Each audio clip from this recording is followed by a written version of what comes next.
down with OTC?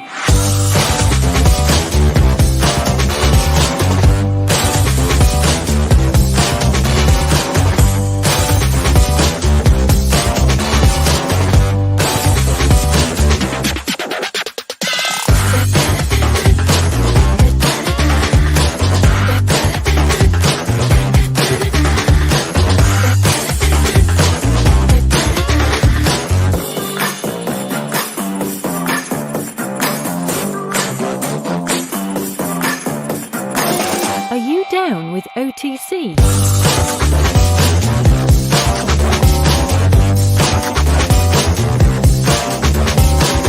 OTC. Are you down with OTC?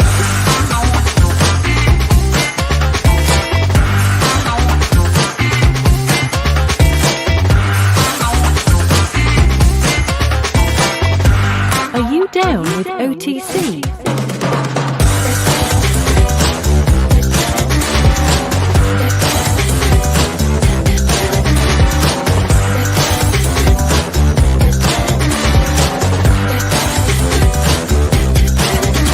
OTC.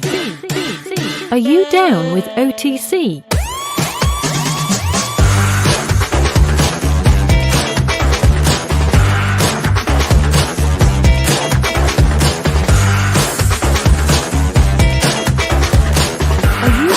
Down with OTC.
Are you down with OTC?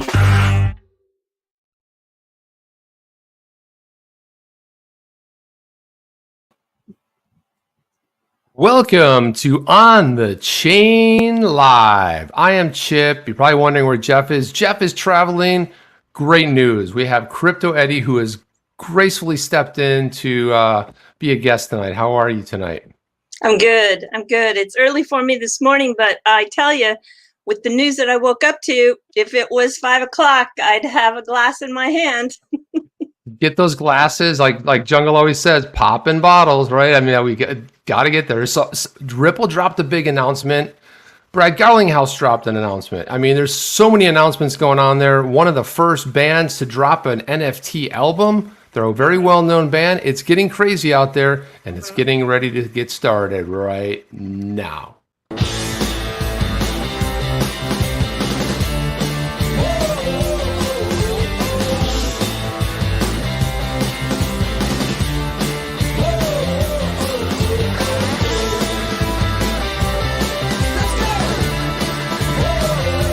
Welcome to On the Chain with Jeff and Chip. And Crypto Eddie. And Crypto Eddie. Live from Japan. By the way, you did a video the other day, a live stream, which I loved. And you had a glass in your hand, a glass of bubbly. And you always said that if a certain event happened, you would do what?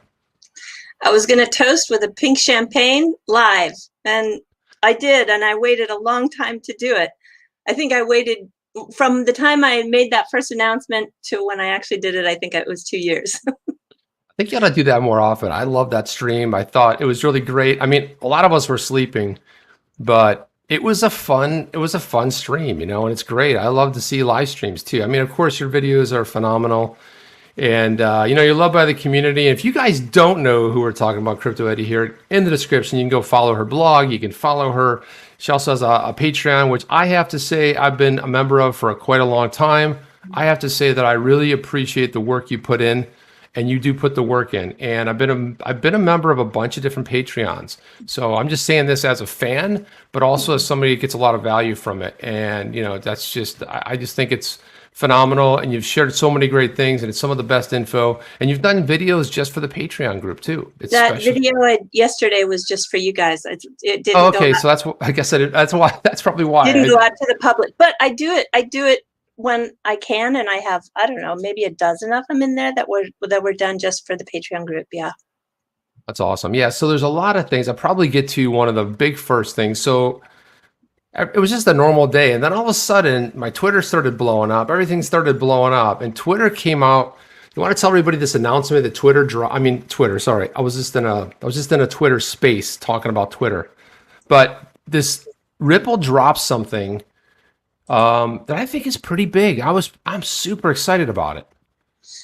I think you're talking about the Ripple pilots, the private ledger for central banks. And it was an article by James Wallace, and then it was followed up with a tweet from Monica, right? Exactly. Yeah. Monica commented on it. Really phenomenal stuff. And, the whole idea of the CBDC, we talk about it a lot here on the chain. Jeff and I talk about this quite often, about the whole centralization. So the same way that Bitcoin wasn't going to just be off on its own thing against society, right? Ripple took a different approach. Ripple said, hey, why don't we try to work with the authorities, regulators, and the banks? They're not going to go away tomorrow or next week or maybe even next year. But this is kind of like a turnaround for Ripple in a sense that they sort of going from blockchain and open and transparent to sort of dialing it back for this brand new private ledger. Really, it's really a private ledger so that the CBDCs get what they want. Yeah, well, I think that's the one thing I admire about Ripple, truly, is when they're still small enough that when they see they need to make a change, they make a change. And it's not really a change, it's an addition to. Let's put it that way. And actually, to be honest with you, when I first saw it, and you can attest to this because we were talking when it was my 3:30 or 4 o'clock in the morning. I just happened to roll over and check my phone. And that's when I first saw it. And my first reaction was, well, finally. Yeah. And so that's what because I'm seeing the progress that other blockchains are making, like Corda and Hyperledger and JP Morgan's Quorum that was then acquired by Consensus. Privacy has always been addressed by those particular distributed ledgers or blockchains. And it's true, like if Bob is going to do a deal, why do Charlie and Dave need to know about it? Right. And so and also I sent you that link early this morning in the final report from the Monetary Authority of Saudi Arabia in their Auber report, right? Yep. And it specifically states that Ripple and the Stellar blockchain was not going to make it to the next round of considerations because it was not permissioned. And right. They needed something that was permissioned. They don't need something that has a global broadcast. There are reasons why blockchain has, what you see is what I see. There's a huge value to that, right? We're not going to go through nobody would dispute that. But when it comes to centralized banking systems, they have to have their privacy. They have to have confidential identities. And so Corda has been doing it with chain snipping. And I'm not sure exactly how the Quorum achieves it because, there's only so many hours in a day to really go down deep and study everybody's issue or, their architecture. But I think this zero knowledge proof is so important for Ripple, and it just adds another suite to their product that gives an absolute huge opportunity to XRP. Yeah, it's interesting. You lose something like what they went through with the whole Saudi Arabia. It's like look, they've got a great product and everything, but just like with every client relationship, the client has to dictate what their sort of set rules of engagement are. And if that's like that's like a no-go, it doesn't matter that this happens, that it's 3 to 4 seconds, it's full liquidity. That's all great stuff. But if they're not going to meet your client's needs, then they got a problem. But I think when I saw this, they said they were sort of testing it.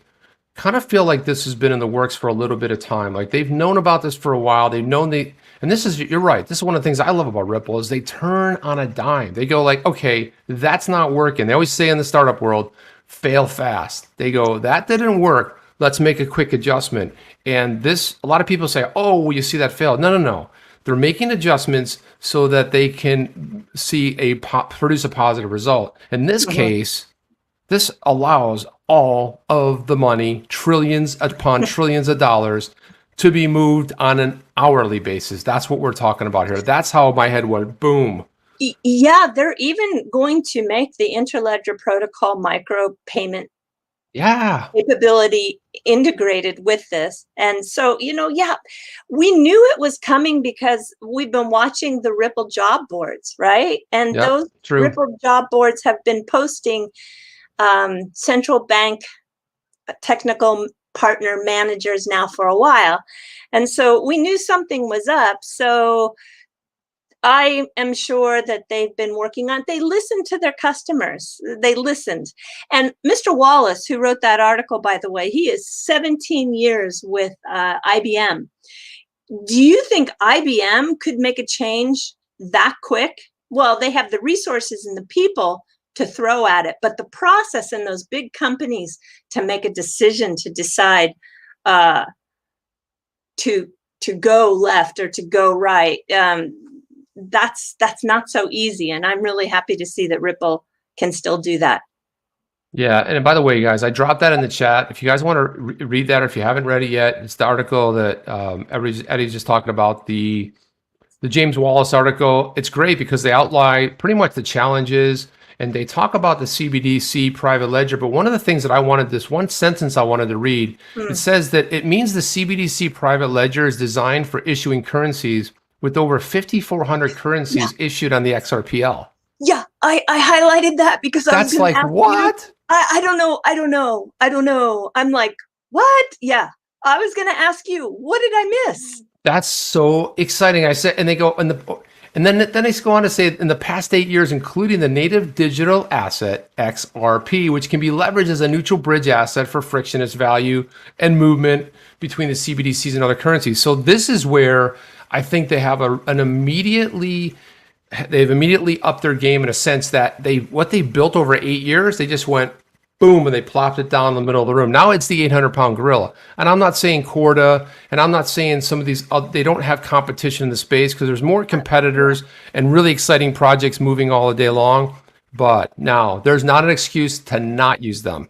Yeah, there's not an unrivaled privacy solution anymore. And, you have to also remember that Ripple has a lot of partners we know and a lot of partners we don't know.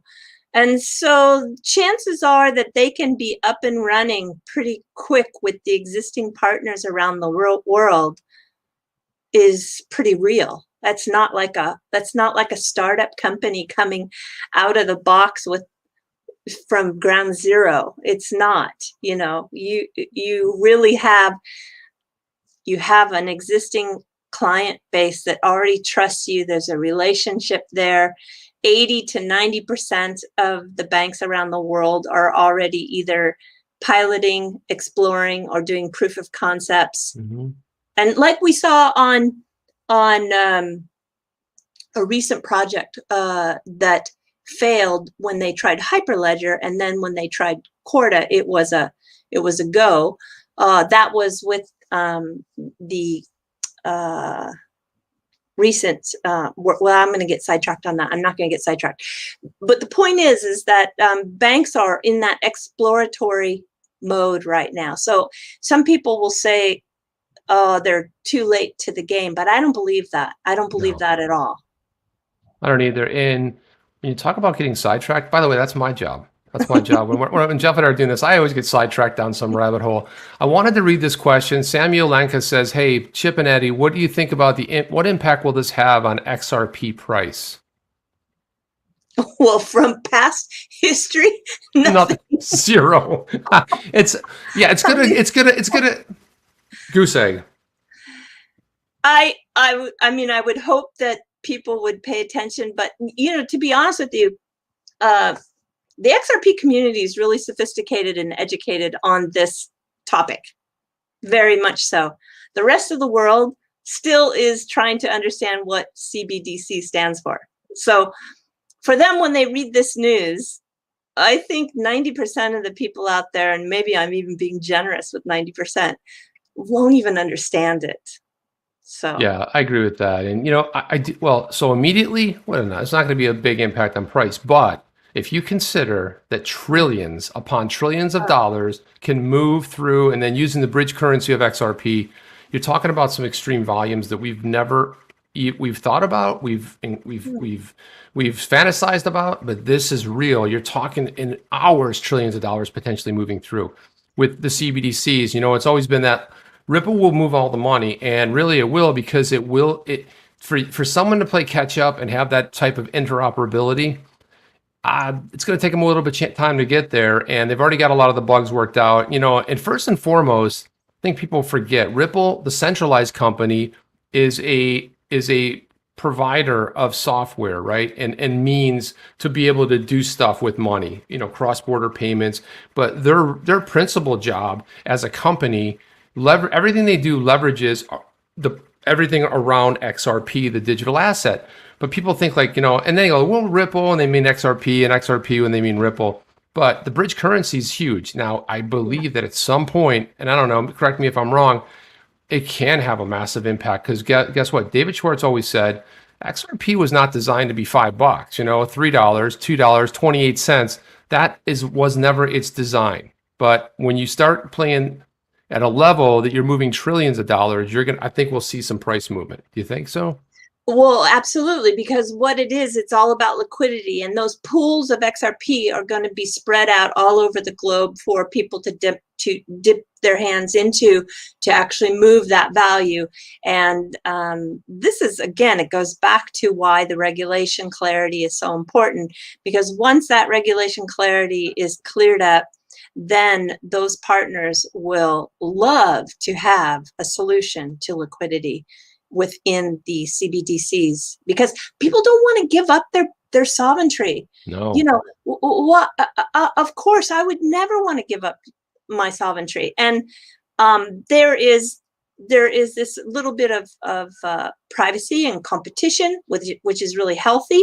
But they still want to be able to transact without any friction, without the delays, without, they want to reduce their cost. I mean, it's kind of a no-brainer, but we have to get past this SEC, which is looking absolutely ridiculous these days for slowing this down. It's just as Giancarlo, I don't know if you saw the Thinking Crypto with Tony, and he had Chris Giancarlo on as his guest. No, I didn't see the actual interview, but I've seen 24 hours ago. Wow, it's so apparent that he's working with the digital dollar now, and he's worked on both sides of the aisles politically. He's worked under two different, a Republican president and a Democratic president. And I really have a lot of admiration for him because of what he's been able to accomplish.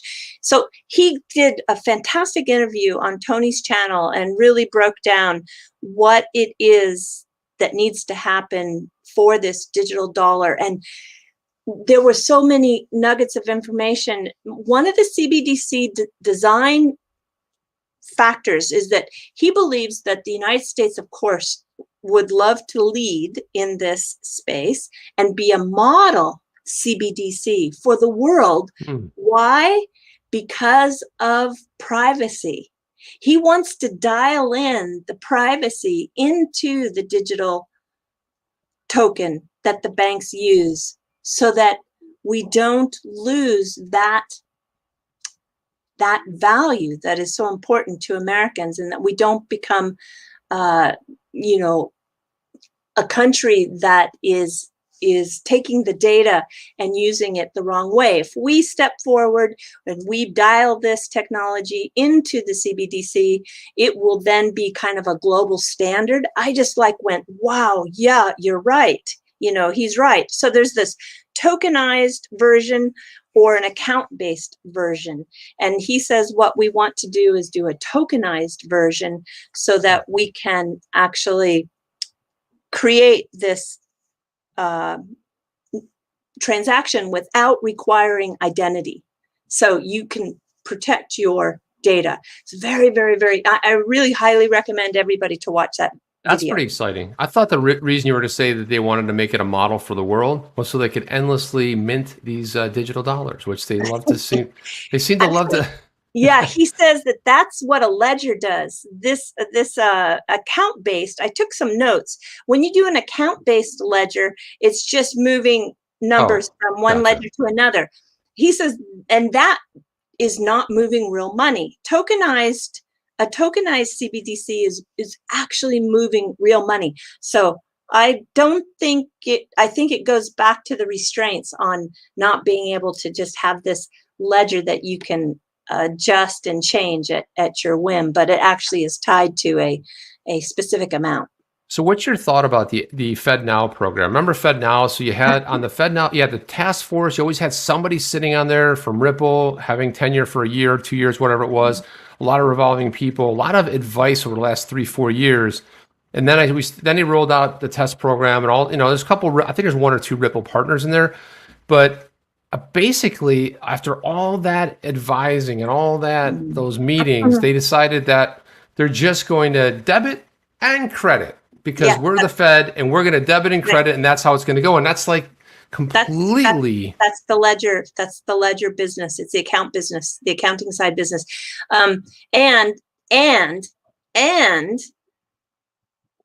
cross-border remittance solution wasn't in that plan for the next 3 years. They didn't even address that. No, I was just shocked. Well, the thing about it is if you're the Federal Reserve, you're going to Fed, you're going to do your thing. You are going to protect everything that you have because first of all of the central banks, of course they want to control it. Of course they're really looking at this as centralized. So I always thought people sort of misunderstood when they said, oh, it's blockchain and it's this, it's that. Yeah, it is. But again, they want to protect sovereignty. They want to be able to control it in such a way. And I think one of the things, there might be some political overtones or undertones, however you want to look at it. Think so? Well, when I get around to the whole Ripple thing, it's like, who has the power to be able to move money like that in 4 seconds? It costs you drops, which is tenths of a penny, and you can move a lot of it. Now, who might have a problem with that? Could it be something that started in 1974 with the banks that potentially give the U.S. a lot of power to be able to shut down bad actors or who deems bad actors, right? Because whoever's sitting in the control seat says, we don't like that. It's funny. I read something the other day. I don't know the truth of it. It said these 3 countries don't have central banks. One of them was Iran. One of them was North Korea. And I forgot who the other one was. And they're like, they do not have central banks. They do not have the central bank concept as owned by a family or a consortium or those types of things. And it's funny how those are always the bad actors. We got to shut them down. We got to close them up. So it's interesting. And now flipping over to another subject, Brad Garlinghouse put out a nice tweet today. He put out a little bit earlier today. He had announced that, and I had it up. Let's see if I can find it here. I don't want to share my screen because I always have bad things happen. And let me see. But anyway, he put a tweet saying that he was going to, on behalf of his attorneys, were going to file a motion to dismiss the case based on the wonky allegations that were made in the amended complaint, which are just, we're getting into crazy town when I start reading these complaints now, especially the amended complaint. It's just getting ridiculous. They added more recklessly's in there. They corrected a few numbers with Garlinghouse, what he sold. They trended them up a little bit. So what? Yeah, I think it just goes to show that their investigation team is not very good. You think? And they don't understand. They don't understand blockchain or digital assets. No, and it was so apparent. No, yeah, but that's going to be very obvious now to them, I'm sure. Well, I'm I sure. love now in the hearing, when the hearing came out, and I listened to it all the way through, I Uh-huh. love that part where they dropped the fact that an exchange, we're surmising that it was Coinbase, went to the SEC, discussed with them about, taking on XRP, and they looked the other way. And the same way they looked the other way when Ripple said, hey, by the way, want to invest in MoneyGram, here's how we're going to do it. It's Yeah. going to be via this digital asset. You know that they're going to sell it immediately on the market, and that's how they're going to be liquid, right? So they talk about and the funny thing is they talk about them, all these things that they allege inside of here. You can all these flowery stuff inside the complaint, and it comes down to one thing: was it an investment contract? Right. No. Did it meet the 4 prongs of the Howey test? Meanwhile, flowery language and recklessly did this, and then on top of it, they don't charge Chris or Brad with fraud. And Right. John Deaton put out a great video. Did you see the video he put out yesterday? No, I've read all his I've read his new website, and I read a lot of his tweets, but I didn't know he actually put a video out. Oh, this is one of the greatest things. I had so much fun watching this video. I might have tried to pull it up here, but anyway, he takes that famous interview on CNBC of as Jungle calls him the Lizard King, but Jay Clayton. He says so. He's interviewing Jay. He's basically cross-examining Jay Clayton. And he uses his answers from the interview. Oh, it's a scream. I loved every moment of it. It's funny. Yeah. It's brilliant. He cross-examines them and pokes so many holes and says, well, you just contradict yourself there. What do you have to say? And it shows Clayton like this looking. There's some other funny little surprises he puts in there. He did a great job on it. It's a great little video that he put together. And he really pokes fun at how absurd this whole thing is. And people were worried like, oh my gosh, worried in the sense that it could delay stuff. Mm-hmm. As far as Ripple coming out of this emerging a champion, I believe at 100% they're going to just crush this. Well, it puts all the projects out there as a champion and that is so true. I went back and I looked at what Ethereum was doing with Vitalik in his videos, and then there really was a contract to buy the Ethereum. I mean, yeah. It's called the contract. I didn't know it was called that. Yeah, it's called sales contract, and one of the requirements to purchase in their initial raise of funding was the requirement was you must understand smart contracts and how Ethereum works. Now, how many people do you think that own Ethereum today understand how Ethereum is right in terms of an architecture? To pick up on that same exact thought process, how many attorneys back in 2013 do you think knew that XRP could have been a security? Because they allege in that say, well, the attorneys advised Ripple that it could be a security. Well, yeah, it could be, but in 2013 everything was so new. Like, what was there a firm that was basically specializing in blockchain and crypto? No, there wasn't. So I look at that same thing here. I want to throw this up. Thank you, Docs. Yeah. Enjoy the show. Need a sub on the chain. Love your work, Eddie. So there you go. Thank you so much. Big old shout out there. I've been really researching hard these days. Yeah, not that I didn't ever in the past, but I really have been really working hard at it lately. Yeah. So I wanted to get your thoughts on the Gary Gensler being confirmed by the Senate. Like, did you have a chance to listen to any of the questioning, the Q&As? Yeah, almost all of it. And I have, how I feel. I sent that video to the Patreons yesterday. Yeah, you did. And I have never heard him speak favorably on Ripple and XRP. So I don't know what kind of axe he has to grind. And I think, when we heard him in the Senate hearing, it was just basically a job interview. So he's not going to really show his hand. No. But I know he's considered expert, and I know he has a lot of status because he's been at MIT teaching. And I've watched endless hours, seriously, of his lectures. I think half the XRP community could hold a candle to his lectures and probably deliver, if not, the same or better. I think as far as average Joe goes, yeah, he's pretty good. But I think, like a lot of people, he's not totally up on what Ripple has been developing with all of its. I mean, you look at Ripple X now, which is broken out of the company. We've got Ashish Birla taking care of ODL, and you've got Monica Long now taking care of all these CBDCs are going to fall under her umbrella. But you look at all the development jobs, you can tell there's a lot of development going on. Just look at all the developers and engineers that the Ripple X team has been attaining over the course of like the last year, right? So they are really, that's a busy part of what's going on. And I don't think Gary Gensler is on top of it all, to be honest with you.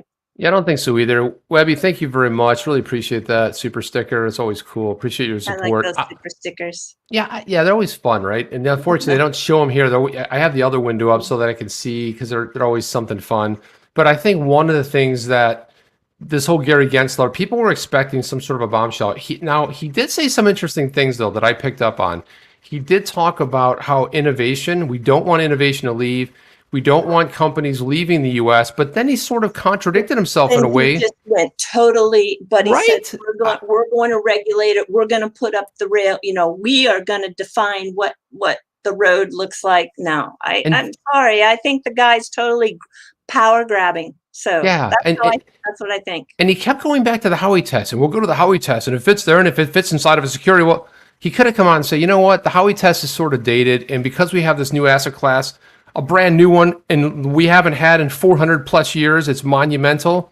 Right. I think we're going to want to develop a new sort of a way to look at this new technology. We're going to want to develop a framework so that we can effectively determine whether something fits a modern day security, not an orange grove and a farmer from the 1946. So not that I expected him to go there, but when he started talking about technology, I almost expected he would say, you know what? Look, we have some modernization to do at the SEC. He goes, I will work with enforcement mom. I don't call her crypto mom anymore. She's enforcement mom. She plays a good game, but she's enforcing everything, right? I think she, with the last risk letter, I guess you put it out there.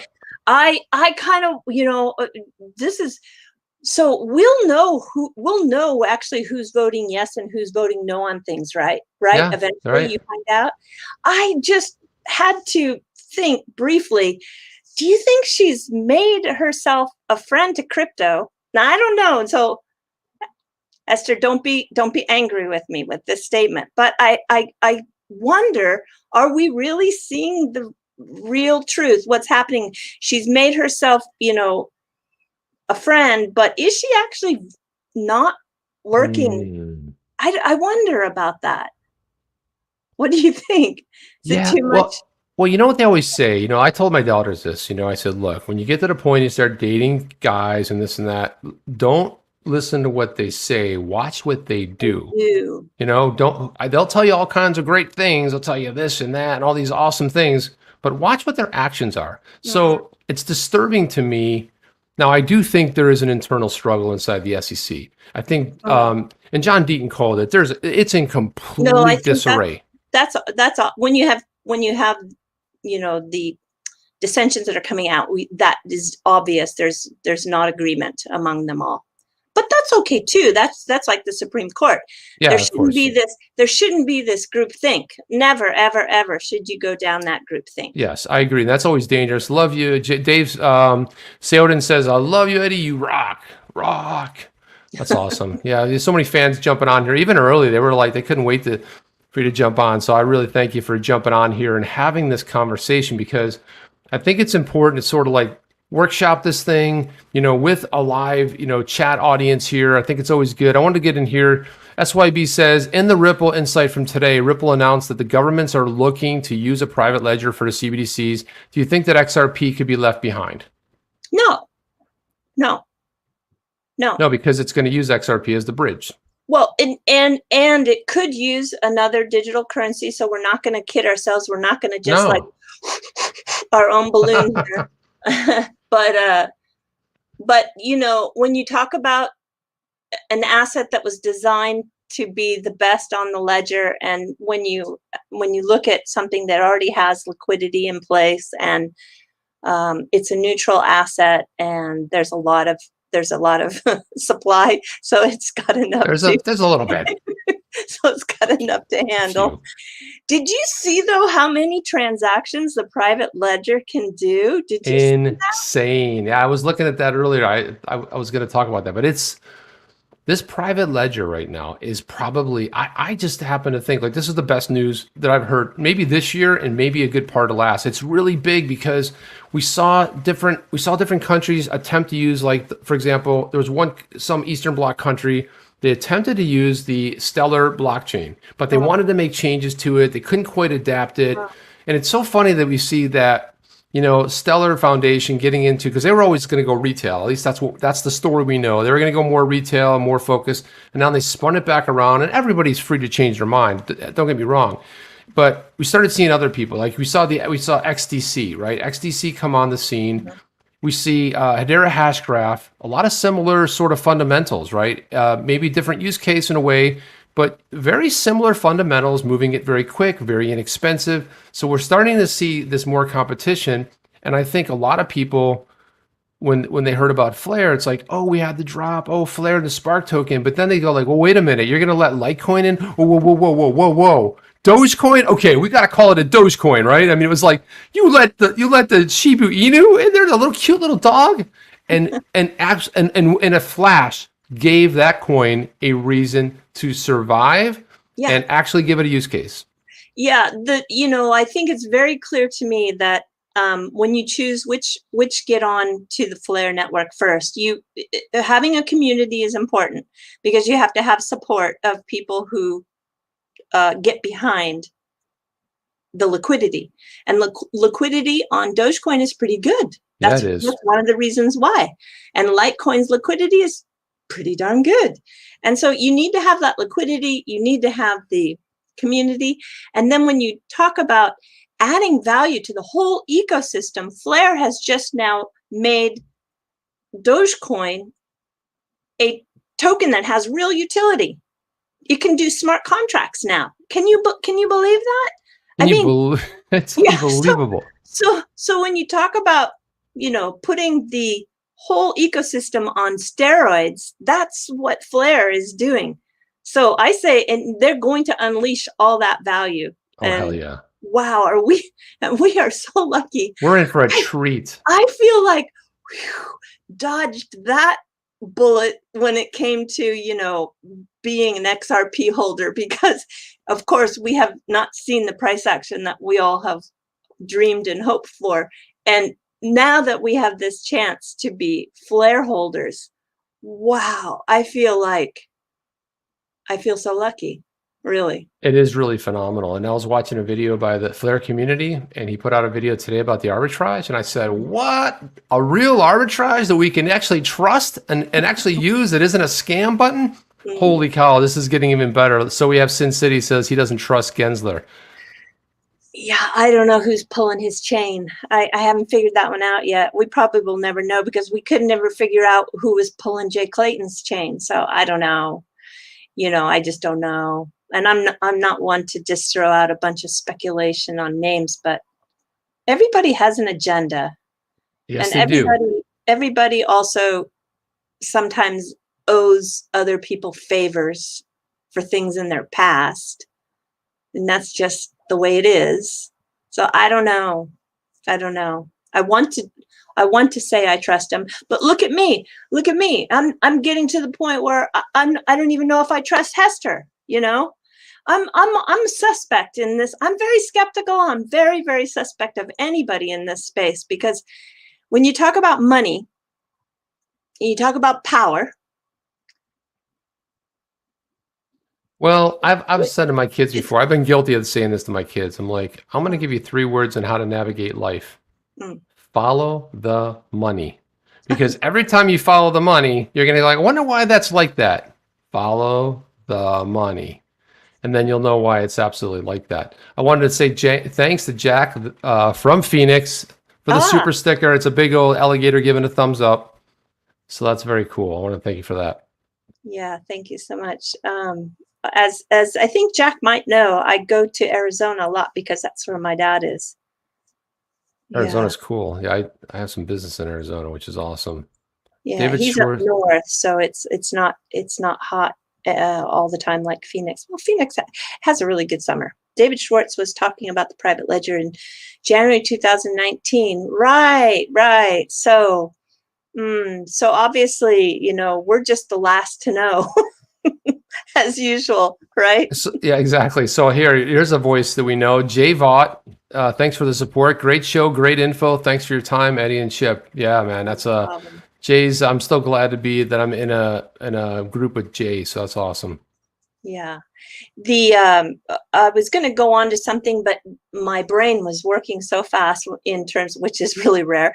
But you know what I was wishing that Ripple would do, because I think that it's really needed. But then, so I wish they would highlight the developers who actually worked on this project, because I believe that they need to have a little recognition.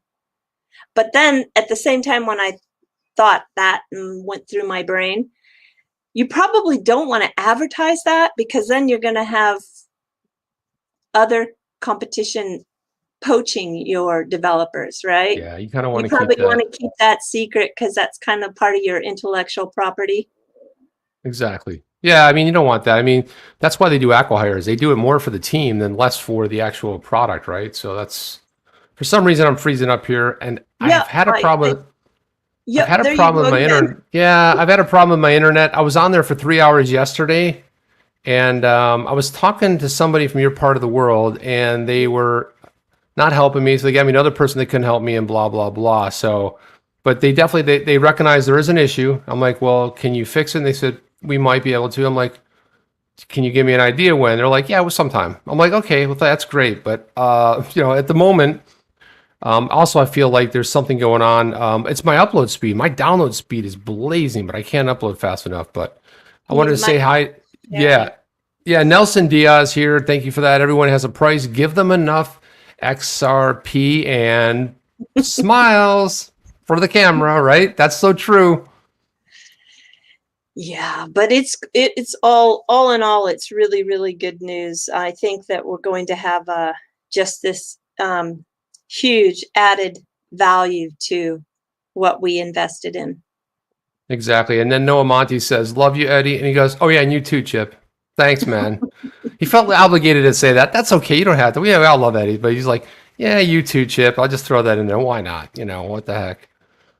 Yeah, I am usually an amazing ventriloquist where all these words come out, but my mouth doesn't move. Sorry, guys. I'm trying to get it worked out. Unfortunately, I moved to a place where I lost my, I used to have fiber, and I had 100 up speed, and I could do all kinds of stuff. I could do HD, but unfortunately, I moved to a place where the alligators are.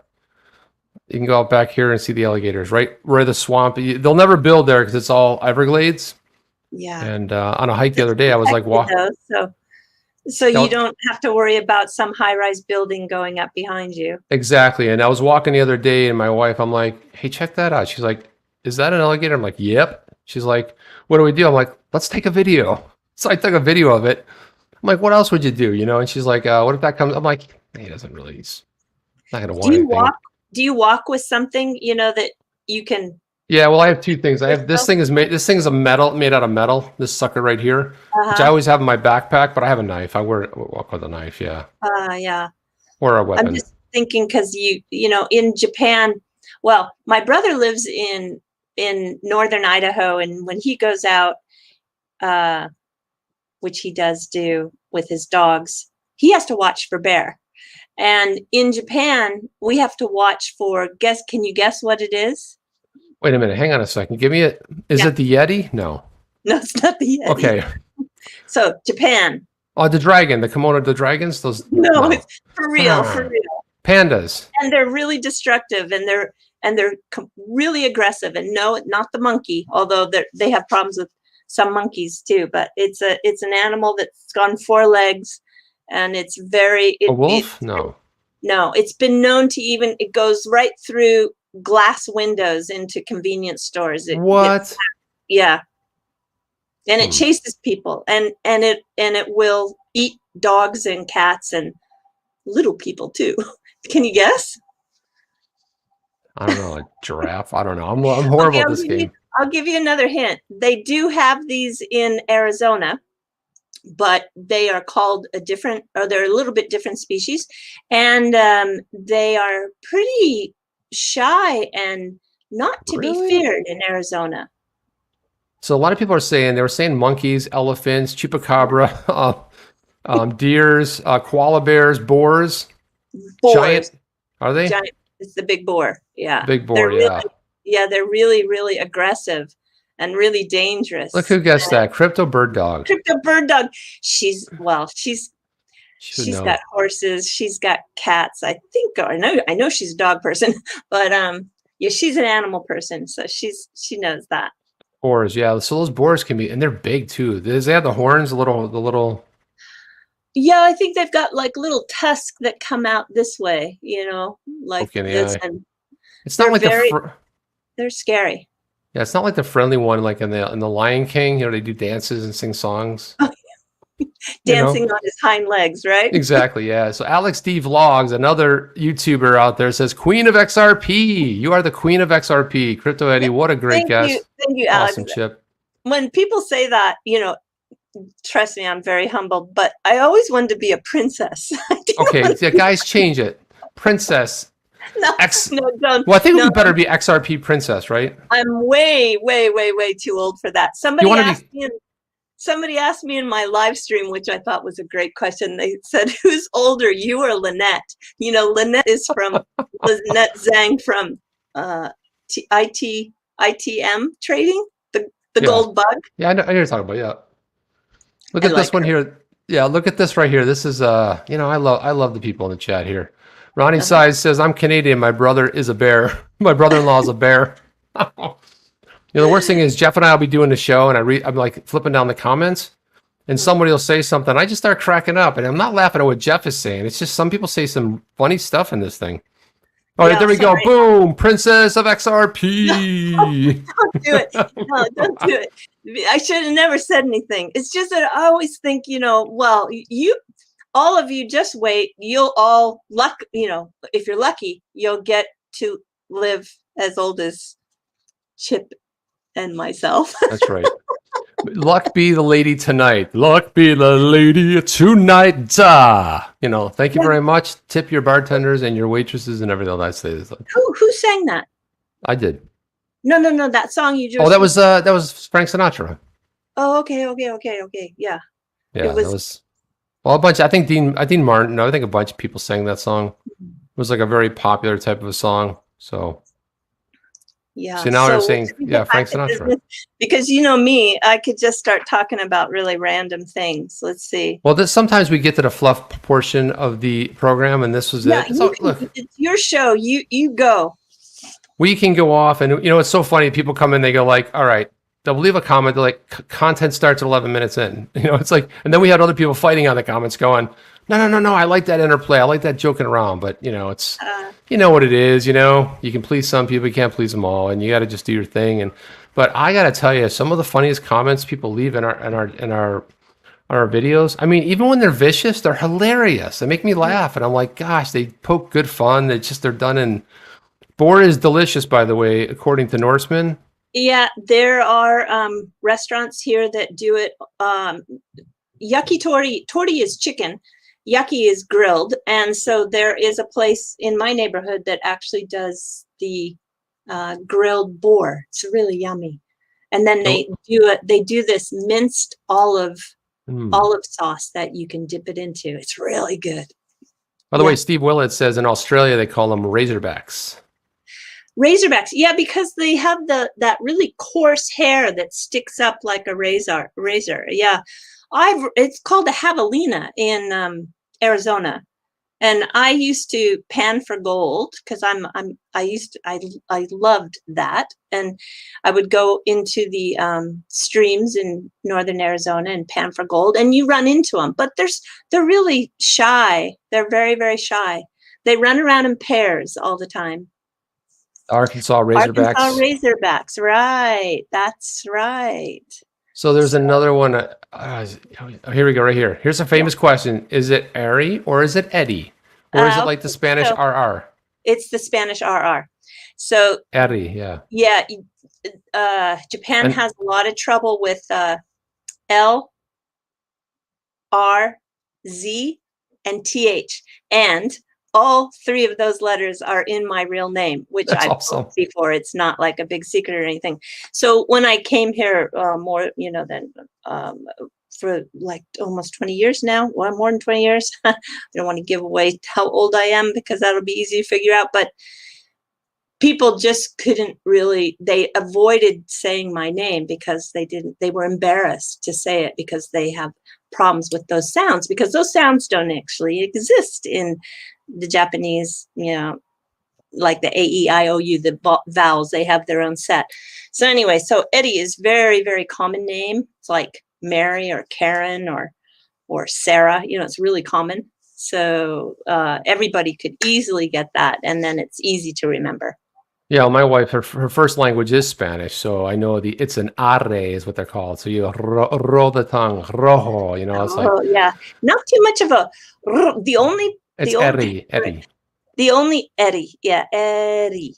The only ones that roll the R here are the Yakuza. The Yakuza?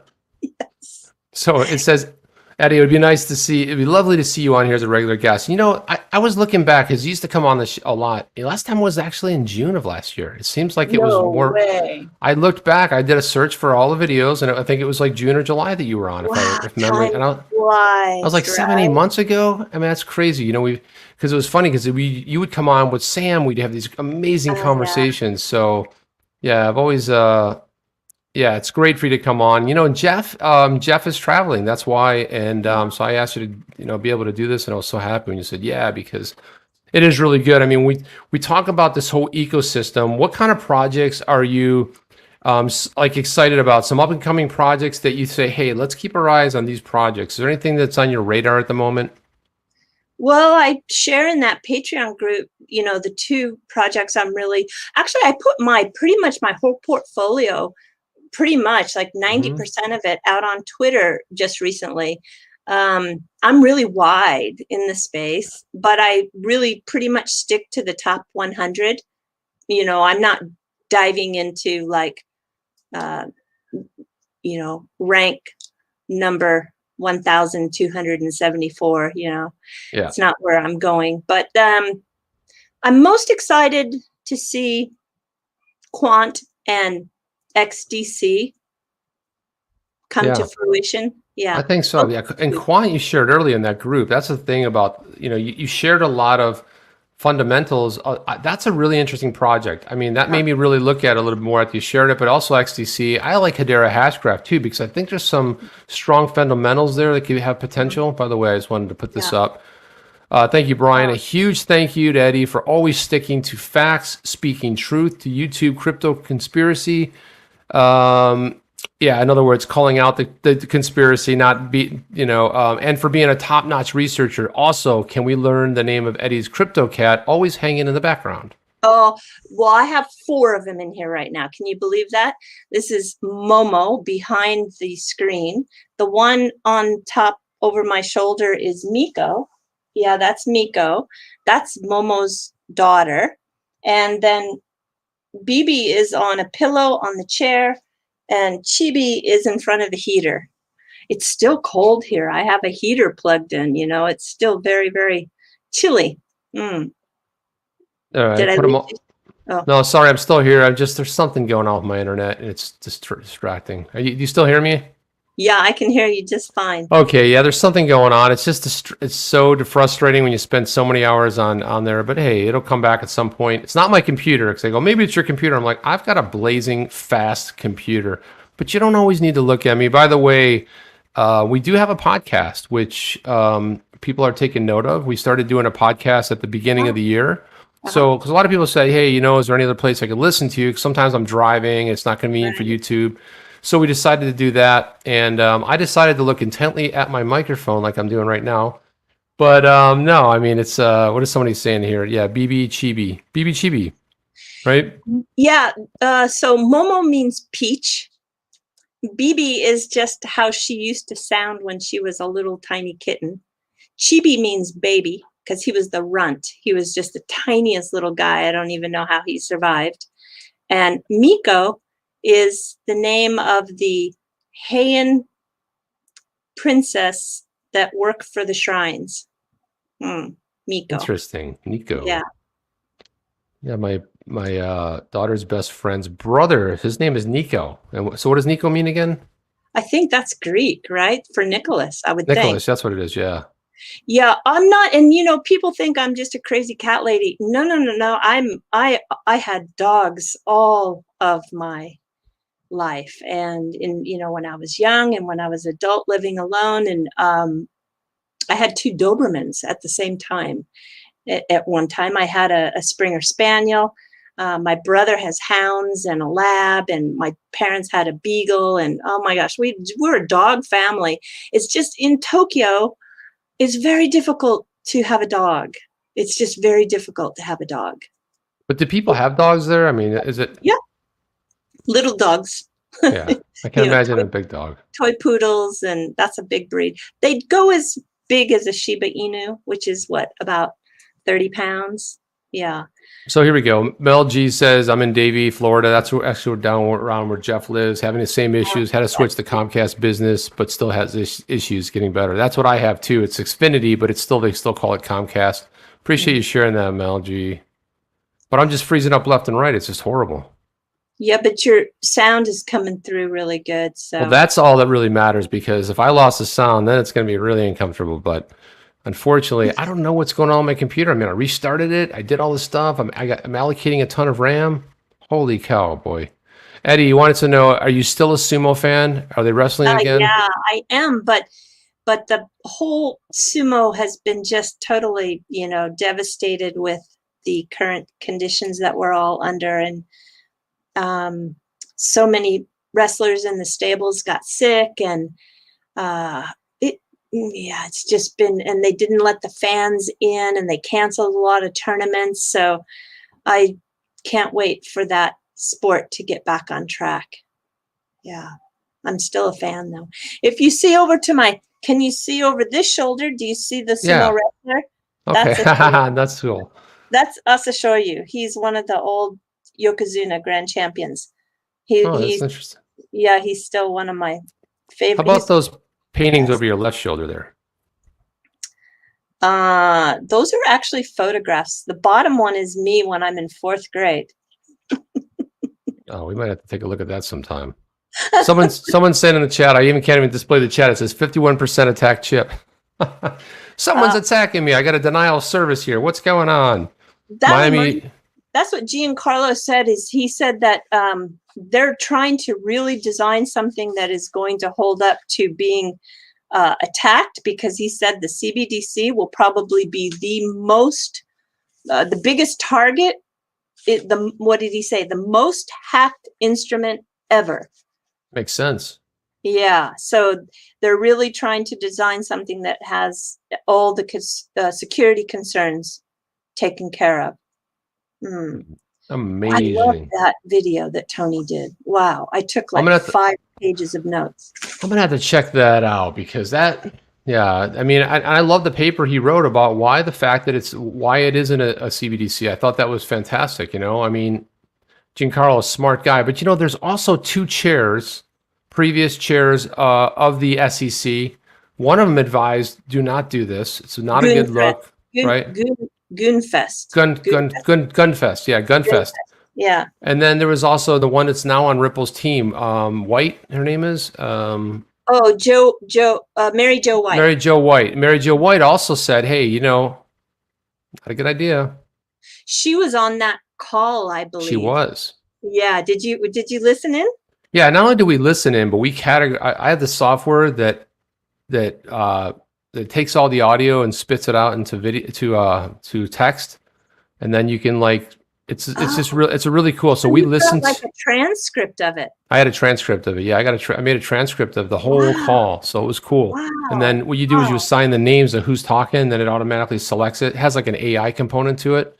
So when we were doing that, thing was we took it down because there was a little bit of some people were saying that. I mean, I can always give you the link and show it to you. It's really cool, but yeah, I heard from Jeremy that it was in the legal documents that it was not to be, shared. I'm afraid that well, hopefully we didn't screw anything up by those people who were on and yelled out XRP to the moon after the call was done. Well, but the the thing, I got a chuckle out of that. The thing that I'm wondering is if the Annalisa Torres will still allow the future hearings to be public. I wonder. Yeah, and also too, she goes, like I like it to my mom when she used to yell at me. She would clench her teeth. If you do not mute yourself, you know what I mean? It's like, please mute. Like she was scolding them, and she was getting really annoyed. Yeah, she was irritated. But she was getting annoyed. That's the judges are so tasked with so many. Their workload, I think, is incredibly difficult, and so she doesn't want to waste any moment with that. Yeah. Oh, I'm here. Don't worry. I'm here. I don't know what's going on. I'm gonna have to really get after my going, but I didn't hear anything. Well, you're doing the show by yourself now. It's like it's crazy. I don't know what's going on. So when I try to in the house. I wanted to put this comment by Jungle. Carolina's in the house. Yeah, XRP Carolina's in here. Yeah. Yeah, well, I got a new router coming, Mr. K. I appreciate that. Yeah, I got another one coming, and it's just all kinds of stuff. But Jungle had a really good comment here, and darn it if I can't read anything, so you'll have to fill me in. Jungle says, hey, aren't we already outlaws just for holding XRP? Hell yeah, we are. Yeah. We are outlaws. We're crazy badasses. Yeah. Isn't it funny, though, how, well, I don't want to talk about controversial things. Oh, this is the best part when you get into controversy. This is my favorite part of the segment of the show right here. I just found it very, when you look at the human behavior of this space, I found it very interesting how when ADA started to really creep on the back doorstep of Bitcoin, that there was so much BTC maxi attacking, not of XRP finally, but they were going after the ADA community, which I thought was interesting. So so I think ADA has become an outlaw too. Well, that's kind of almost anything that does well or blows up or says something, it's like there's always going to be something, but we're coming up on time here. I just really wanted to thank you from my frozen face here. Just really thank you, but stay on after after we do the roll. If you can stay on for like 4 more minutes, but I want to thank everybody out there. Thank you so much for participating. Like I say, it always makes these worthwhile, but your comments, and everything that you share out there. Jungle says ADA maxis are annoying. And I know he's probably one. Yeah, I owe some ADA too. It's like always good to have a little bag of this and that. But that's all I want to say. Eddie, I want to give you the final word, and then we'll go ahead and get out of here. Yeah. Good. Final word. What do you have to say? What do you want to? Yeah, final word. Thank you for everybody's support. I really appreciate it. And I'll have to come up with a new reason to toast live on a stream. I haven't figured out what that one is yet. Maybe when we get the first CBDC on the XRP ledger, that will call for another live toast with some pink sparkle. Ooh, I like the sound of that. Yeah. Listen, I'll feed you some reasons. I'll feed you some obscure reasons why you should be excited about drinking some pink bubbly on screen. So, But that's all we have. Stick around a little bit. We're going to take this out, but we're going to go ahead and guys get out of here. Thank you very much. We'll be back here tomorrow night. Jeff will be back doing 8 a.m. on Saturday morning, where his regular show and his regular slot doing the how to review. And then we'll be back again, Jeff and I, on Sunday night doing the roundtable. And I think we have an interesting guest coming on. You got to do some confirmations, but we'll be doing it, and we'll see you on the next one. Take care, guys. Are you down with OTC? Please like, subscribe, and click the bell to be notified when the next video drops.